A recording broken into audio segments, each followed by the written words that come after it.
Ya, insya-Allah aku berselera. Why not? Betul tak?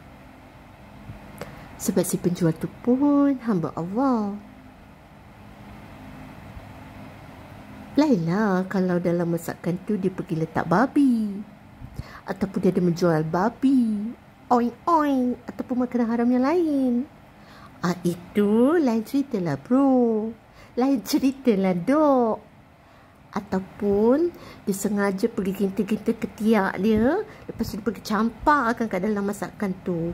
Kalau aku nampak depan mata tu lain cerita dengan sengaja Kalau dia sengaja dia pergi gini gunung dia punya ketiak. Lepas tu masuk kat dalam masakan tu.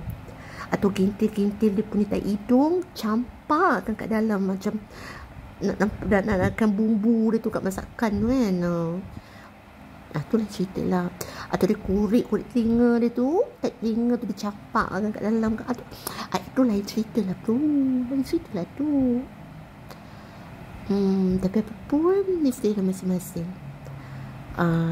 Tapi memandangkan sebab kau rujuk soalan dekat aku, adakah aku akan berselera kalau tengok si penjual tu dengan berpakaian tank top atau singlet baju tak lengan macam ni?